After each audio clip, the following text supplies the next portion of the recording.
Bismillahirrahmanirrahim. Alhamdulillahi rabbil alamin. Wassalatu wassalamu ala asrafil anbiya wal mursalin wa ala alihi wa sahbihi wa man tabi'ahum bi ihsan ila yaumiddin, amma ba'd. Pendengar yang dirahmati Allah Subhanahu wa taala, salah satu sifat yang terpuji yang perlu dan harus dimiliki seorang muslim adalah sifat malu, karena ia merupakan sifat yang akan membawa seseorang kepada kebaikan dan kemuliaan. Dan karena dengan ini seseorang akan tidak mudah untuk melakukan hal-hal yang membuatnya rendah di kalangan sesama manusia. Terlebih lagi ketika malu untuk melakukan hal-hal yang berkaitan dengan larangan syariat, maka dia akan menjadi mulia di sisi Allah Subhanahu wa ta'ala. Dan orang yang tidak memiliki rasa malu atau sifat malu akan menjadikan seseorang rendah dan tidak berwibawa, terlebih lagi jika tidak malu untuk melanggar hak-hak Allah Subhanahu wa ta'ala, maka dia akan menjadi lebih sengsara dan celaka dunia dan akhiratnya.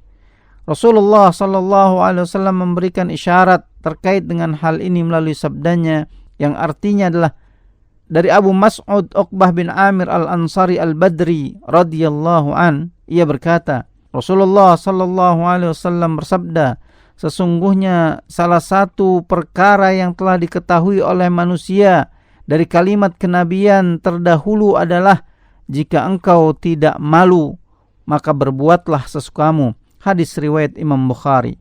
Pendengar, malu merupakan akhlak atau perangai yang mendorong seseorang untuk meninggalkan perbuatan-perbuatan yang buruk dan tercela, sehingga mampu menghalangi seseorang dari melakukan dosa dan maksiat serta mencegah sikap melalaikan hak orang lain. Sabda Rasulullah sallallahu alaihi wasallam yang artinya, jika engkau tidak merasa malu, berbuatlah sesukamu. Ada beberapa pendapat ulama mengenai penafsiran dari perintah dalam hadis ini. Di antaranya yang pertama adalah perintah tersebut mengandung arti peringatan dan ancaman. Maksudnya, jika engkau tidak punya rasa malu, maka berbuatlah apa saja sesukamu, karena sesungguhnya engkau akan diberi balasan yang setimpal dengan perbuatanmu itu, baik di dunia maupun di akhirat atau di tempat keduanya. Seperti firman Allah Subhanahu wa taala dalam surat Fussilat ayat 40, Allah Subhanahu wa taala berfirman yang artinya, berbuatlah apa yang kamu kehendaki, sesungguhnya Dia Maha melihat apa yang kalian kerjakan. Yang kedua, perintah tersebut mengandung arti penjelasan. Maksudnya, barang siapa tidak memiliki rasa malu, maka ia berbuat apa saja yang dia inginkan, karena sesuatu yang menghalangi seseorang untuk berbuat buruk adalah rasa malu. Jadi, orang yang tidak malu akan larut dalam perbuatan keji dan mungkar, serta perbuatan-perbuatan yang dijauhi orang-orang yang mempunyai rasa malu. Ini sebagaimana sabda Rasulullah sallallahu alaihi wasallam yang diriwayatkan oleh Imam Bukhari dan Imam Muslim yang artinya, barang siapa berdusta kepadaku dengan sengaja, hendaklah ia menyiapkan tempat duduknya di neraka. Sabda beliau ini bentuknya berupa perintah, namun maknanya adalah penjelasan bahwa barang siapa yang berdusta atas namaku, ia telah menyiapkan tempat duduknya di neraka. Kemudian yang ketiga, perintah tersebut mengandung arti pembolehan.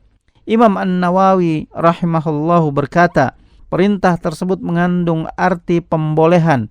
Maksudnya, jika perbuatan itu merupakan suatu yang menjadikan engkau tidak merasa malu kepada Allah Subhanahu wa ta'ala dan manusia, maka lakukanlah. Jika tidak, maka tinggalkanlah.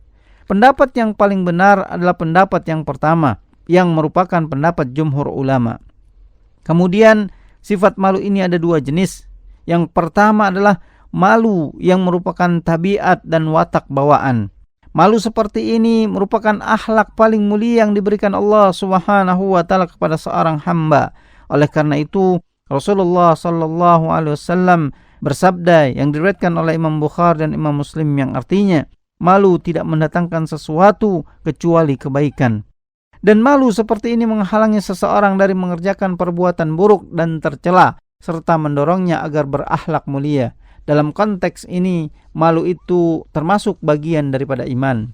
Kedua, malu yang timbul karena adanya usaha, yaitu malu yang didapatkan dengan ma'rifatullah atau mengenal Allah Subhanahu wa ta'ala dengan mengenal keagungannya, kedekatannya dengan hambanya, perhatiannya terhadap mereka, pengetahuannya terhadap mata yang berkhianat dan apa saja yang dirahasiakan oleh hati. Malu yang didapat dengan usaha inilah yang dijadikan oleh Allah Subhanahu wa taala sebagai bagian dari iman. Pendengar yang budiman, a'azani Allah wa iyyakum. Siapa saja yang tidak memiliki malu, baik yang berasal dari tabiat maupun yang didapat dengan usaha, maka tidak ada sama sekali yang menahannya dari terjatuh ke dalam perbuatan keji dan maksiat, sehingga seorang hamba menjadi syaitan yang terkutuk yang berjalan di muka bumi dengan tubuh manusia. Kita memohon keselamatan kepada Allah Subhanahu wa taala.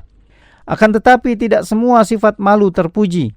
Ada juga di sana malu yang tercela dalam agama, yaitu malu yang menyebabkan pelakunya menyia-nyiakan hak Allah Subhanahu wa taala sehingga ia beribadah kepada Allah dengan kebodohan tanpa mau bertanya tentang urusan agamanya.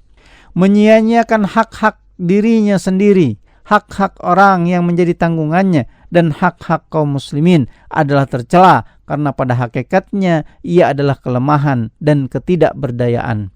Pendengar yang dirahmati Allah Subhanahu wa taala, di antara sifat malu yang tercela adalah malu untuk menuntut ilmu syar'i, malu mengaji, malu membaca Al-Quran, malu melakukan amal ma'ruf nahi mungkar yang menjadi kewajiban seorang muslim, malu untuk salat berjamaah di masjid bersama kaum muslimin, malu memakai busana muslimah yang syar'i, malu mencari nafkah yang halal untuk keluarganya bagi kaum laki-laki, dan yang semisalnya. Sifat malu seperti ini tercela karena akan menghalanginya memperoleh kebaikan yang sangat banyak. Begitupun wanita muslimah wajib menghiasi dirinya dengan rasa malu. Setiap suami atau kepala rumah tangga berhati-hati dan wajib menjaga istri dan anak-anak perempuannya agar tidak mengikuti pergaulan dan mode-mode yang merusak dan menghilangkan rasa malu seperti membuka aurat, bersolek, berjalan dengan laki-laki yang bukan mahram, ngobrol dengan laki-laki yang bukan mahram, berpacaran, dan lain-lain sebagainya. Para suami dan orang tua wajib mendidik anak-anak perempuan mereka di atas rasa malu, karena rasa malu adalah perhiasan kaum wanita. Apabila ia melepaskan rasa malu itu, maka semua keutamaan yang ada padanya pun ikut hilang. Pendengar yang dirahmati Allah Subhanahu wa ta'ala, buah dari rasa malu adalah iffah, yakni menjaga kehormatan. Siapa saja yang memiliki rasa malu hingga mewarnai seluruh amalannya, niscaya ia akan berlaku iffah, dan dari buahnya pula adalah bersifat wafa, setia, dan menepati janji. Dan di antara berkah yang mulia yang didapat dari membiasakan diri bersikap malu adalah akan terbiasa berperilaku terpuji dan menjauhi perilaku tercela. Di samping itu, berkah yang lain adalah selamat dari api neraka, yakni dengan cara senantiasa malu saat hendak mengerjakan sesuatu yang dilarang Allah Subhanahu wa ta'ala. Wallahu a'lam. Wa sallallahu ala nabiyyina Muhammadin wa ala alihi wa sahbihi wa sallam.